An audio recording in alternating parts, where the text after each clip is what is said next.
پاکستان بنا تو اس نئے ملک کے پاس جہاز بھی کم تھے اور انہیں چلانے اور اڑانے کے لیے عملہ بھی ناکافی۔ ایسے میں پولینڈ سے آئے ایک افسر ولادیسلاو تورووچ نے پی اے ایف اور پھر پاکستان کے خلائی اور نیوکلیئر پروگرام کے لیے شاندار کارنامے سر انجام دیے۔ تورووچ پاکستان کے شہری بن چکے تھے جب پولینڈ کی خفیہ ایجنسی نے انہیں اپنا جاسوس بنانے کی کئی بار کوششیں کی، لیکن یہ ناکام ٹھہری۔ مگر کیسے؟ فرض سے محبت کی بی بی سی اردو کے لیے اسی کہانی کے ساتھ میں ہوں وقار مصطفیٰ۔ 1947 میں آزادی ملی تو برطانوی رائل ایئر فورس سے بھارت کو 338 طیارے ملے۔ پاکستان کی فضائیہ کو 32 ڈکوٹا ملنا تھے، 4 ملے۔ 35 ٹیمپسٹ کا وعدہ تھا، 16 ملے۔ 16 ٹائیگر موتھ کے بجائے 7 ملے۔ حصے کے 29 ہاورڈ اور 10 آسٹر میں سے ایک بھی نہ دیا گیا۔ جہازوں کی تعداد تو آہستہ آہستہ بڑھنے لگی، لیکن انہیں اڑانے اور دیکھ بھال سے متعلق عملے کی شدید کمی تھی۔ اے گلوکووسکی نے اپنی کتاب میں لکھا ہے کہ ہوابازی اور تکنیکی عملے کی شدید کمی کو فوری طور پر پورا کرنے کی ضرورت تھی، خاص طور پر بھارت کے ساتھ تنازع کی شدت کو دیکھتے ہوئے۔ پاکستان نے لندن میں اپنے ہائی کمیشن کے ذریعے بھرتی کے لیے اشتہار دیا۔ 45 اور بعض روایات کے مطابق 30 پولش افسران اور جوانوں نے رائل پاکستان ایئر فورس میں شمولیت اختیار کی۔ 1956 میں جب پاکستان جمہوریہ بنا تو رائل کا لفظ ہٹا دیا گیا۔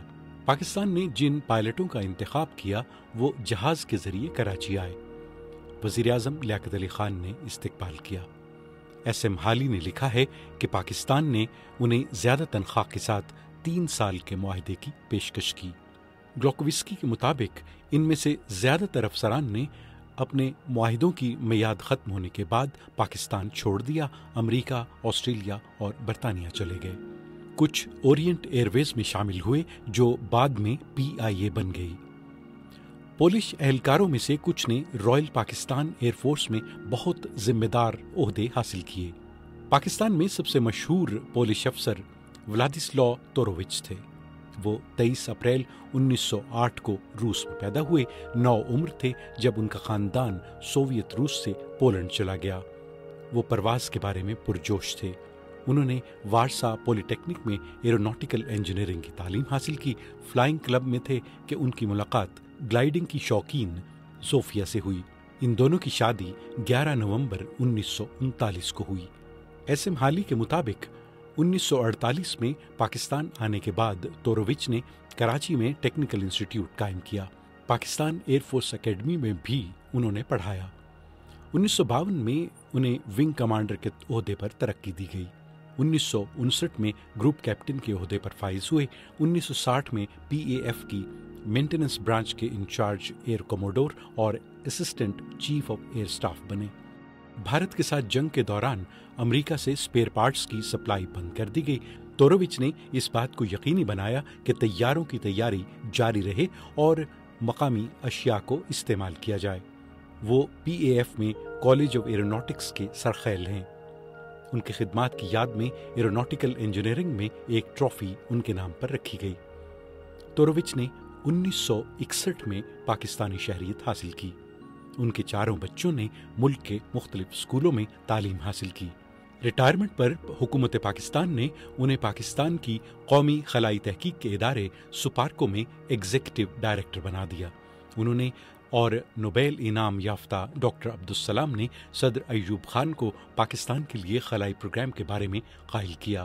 دونوں نے امریکی حکومت کو راکٹ ٹیکنالوجی کے شعبے میں سرمایہ کاری اور پاکستان کے سائنسدانوں کی تربیت پر بھی آمادہ کیا۔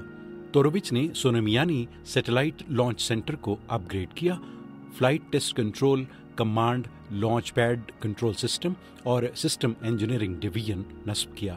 انہوں نے مختصر اور درمیانے فاصلے تک مار کرنے والے بیلسٹک میزائل ڈیزائن کیے اور پاکستان کے ایٹمی پروگرام کی ترقی میں بھی حصہ لیا۔ ایئر وائس مارشل محمد اختر، ایئر کوموڈور کمال احمد اور اسکواڈرن لیڈر احمد رفیع انہیں مہربان، شریف اور نرم گفتار کے طور پر یاد کرتے ہیں۔ ان کا کہنا تھا کہ وہ غیر ملکی نہیں، ایک بڑے بھائی کی طرح تھے۔ اختر کا کہنا ہے کہ پہلی چیز جس نے انہیں متاثر کیا اور جو انہیں بہت پیاری لگی وہ یہ تھی کہ تورووچ ایک سینئر افسر کی حیثیت سے اپنے کمرے میں کھانا کھا سکتے تھے، لیکن وہ ہمیشہ جونیئر پائلٹوں کے ساتھ کینٹین میں کھانا کھانے آتے تھے۔ تورووچ کی تمام کوششوں میں ان کی اہلیہ زوفیا نے بھرپور تعاون کیا۔ گلائیڈنگ انسٹرکٹر کے طور پر پاکستان میں انہوں نے کراچی اور راولپنڈی میں تربیت دی۔ ہوابازی میں کریئر ختم ہونے کے بعد وہ کراچی امریکن اسکول میں ریاضی اور کیمسٹری پڑھانے میں مصروف ہو گئیں۔ زوفیا تورووچ کا انتقال 2012 میں ہوا۔ انہیں پرائڈ آف پرفارمنس اور ستارہ امتیاز سے نوازا گیا۔ ریٹائرمنٹ کے 10 سال پرانی چوٹ کے درد اور معذوری میں گزار کر 8 جنوری 1980 کو تورووچ ایک کار حادثے میں مارے گئے۔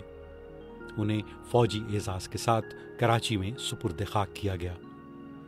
ایئر کوموڈور ولادسلاو تورووچ کو ان کی شاندار خدمات پر ستارہ پاکستان، تمغہ پاکستان، ستارہ خدمت، ستارہ قائد اعظم، ستارہ امتیاز، ایروناٹیکل انجینئرنگ میں عبدالسلام ایوارڈ اور خلائی طبیعیات میں ICTB ایوارڈ دیے گئے۔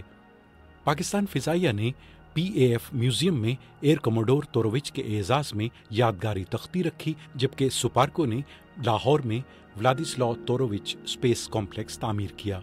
2016 میں پولینڈ کی ایک صحافی نتالیا لاسکووسکا نے پاکستانی اخبار ڈان کے لیے ایک تحقیقاتی مضمون لکھا۔